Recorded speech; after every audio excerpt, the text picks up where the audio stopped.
আমি রাষ্ট্রপতি হিসাবে কি বক্তব্য দেব জানি না। কোথায় কোনো ভুল হয়ে গেলে আপনারা ক্ষমা করবেন। আমি আপনাদের কাছে ক্ষমা প্রার্থী। সত্য কথা বলতে আমি তখন আপনাদের কাছে স্বীকার করি আমি ইনফেরিটি কমপ্লেক্সে ভুগতেছিলাম। আজকের এই অনুষ্ঠানে বলতে গেলে প্রথমেই বলতে হয়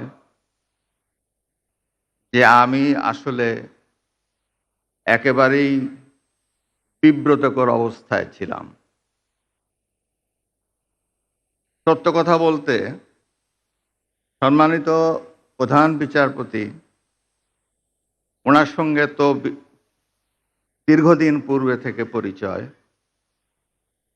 উনি যখন মাঝে মাঝে এই কিছুদিন বঙ্গভবনে গেছেন, দেখা হয়েছে, আমাকে কয়েকবার উনি বললেন যে আপনাকে বাংলাদেশ সুপ্রিম কোর্ট দিবস 2023 18 তারিখে আপনাকে আমরা চাই। আমি অত্যন্ত বিনম্রভাবে বলেছি, দেখি, দেখা যাক।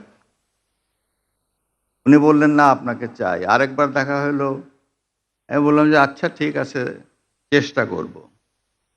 আসলে কি মন চাচ্ছিল না।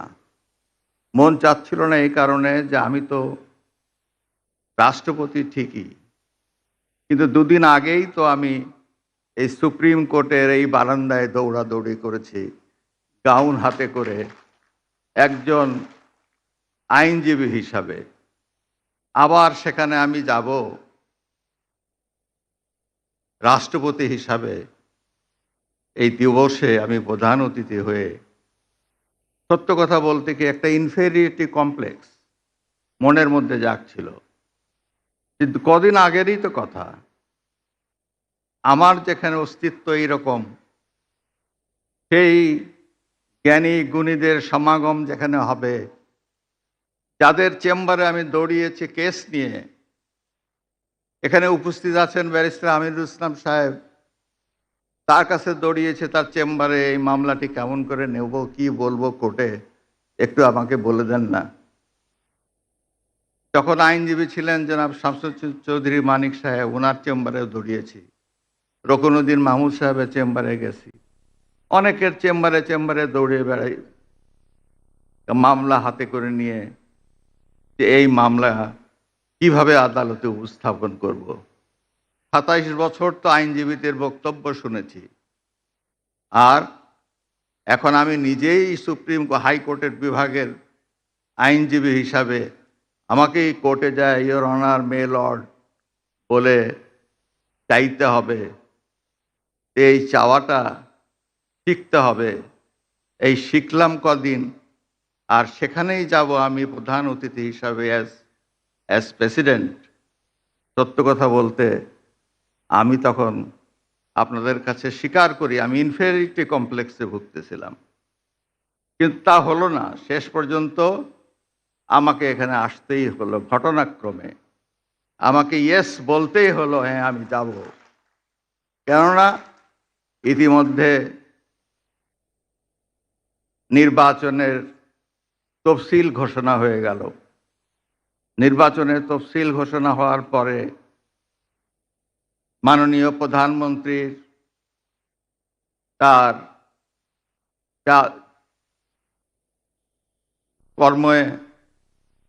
কর্মপদ্ধতিতে কিছুটা সীমারেখা চলে আসে।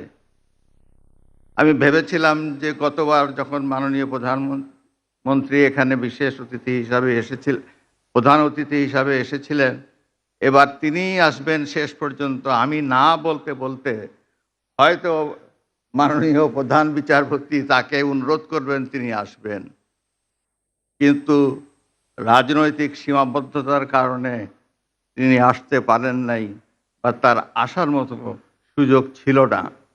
শেষ পর্যন্ত এটা আমার ঘাড়েই এসে পড়ল। আমি আপনাদের মাঝে এসে উপস্থিত হলাম। আপনারা ক্ষমা করবেন।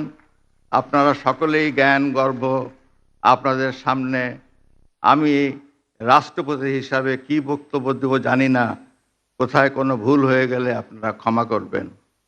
আমি আপনাদের কাছে ক্ষমা প্রার্থী।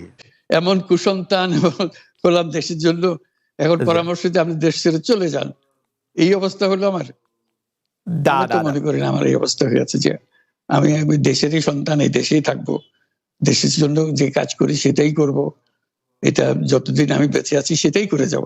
আমাকে বিভিন্ন দেশ থেকে আহ্বান জানাই, আমি কেন ওখানে দেশে থাকছেন। আজকেও একটা নতুন দেশ থেকে আহ্বান পেলাম, বলে আমরা সব ব্যবস্থা করে দেবো। এটা আর একটা নতুন দেশ যোগ হলো আছে। কিন্তু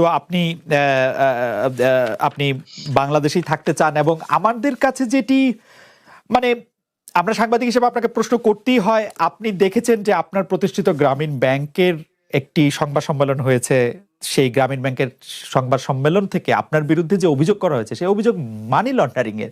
সেই অভিযোগের ক্ষেত্রে বলা হয়েছে আমি সবচেয়ে ডাকু বাংলাদেশে, সবচেয়ে বড় ডাকাত এদেশে, কাজে সেই হিসাবে সবাইকে জানান দেওয়া হচ্ছে, সেই হিসাবে আমি পরিচিত হয়েছে।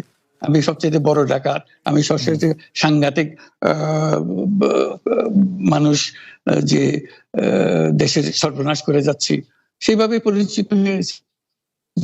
আমার আপনি আমাদের একটু বলবেন যে আপনি বাংলাদেশের জন্য বা আপনার পরবর্তী লক্ষ্যগুলি কি সারা পৃথিবীর জন্য? আপনি তো শুধু বাংলাদেশ নিয়ে ভাবেন না, যে আপনি আসলে কি করতে চান বা কেমন দুনিয়া চান বা কেমন বাংলাদেশ চান, সেটা আপনার কি লক্ষ্য এই মুহূর্তে? ওই যে বললাম যে এটাই হলো আমাদের স্বপ্নের বীজতলা, যে আমাদের স্বপ্নগুলো একটা দাসে একটা নতুন আইডিয়া আসে, সেটা একটা বীজতলা। এটা আমরা ট্রাই করে দেখি, একটা ছোট আকারে করি, এটা সফল হলে আর একটু বড় আকারে করি, এটা বাংলাদেশে করি। একবার সফল হলে সারা দুনিয়া এটা লুফে নেয় দেওয়ার জন্য, সারা দুনিয়ার লোক এখানে আসে, আমাদের লোককে নিয়ে যায়, সেভাবে কাজকর্ম করছি। এটা আমরা একটা থাকছি বাংলাদেশে, করছি বাংলাদেশে, কিন্তু সারা দুনিয়ার লক্ষ্য আমাদের দিকে, আমরা কি করছি, কি চিন্তা করছি, কিভাবে এগুলো পরিচালনা করছি।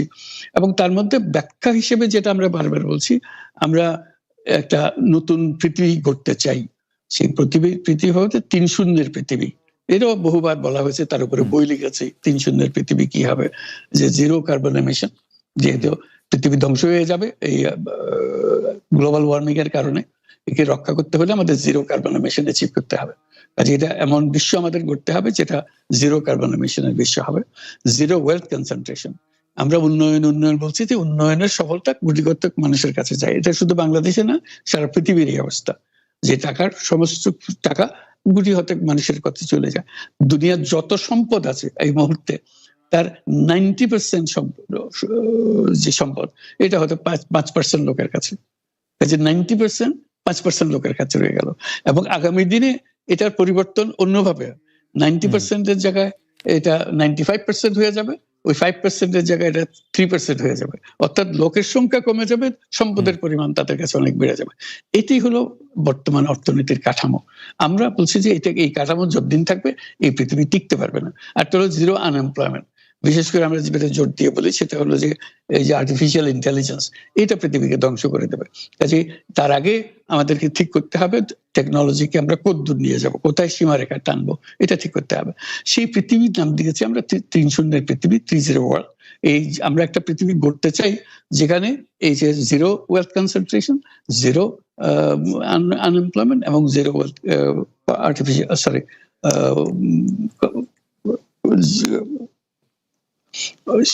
গ্লোবাল ওয়ার্মিং 0 হবে। এটাই এই 3টা 0-র মধ্যে আমরা থাকবো।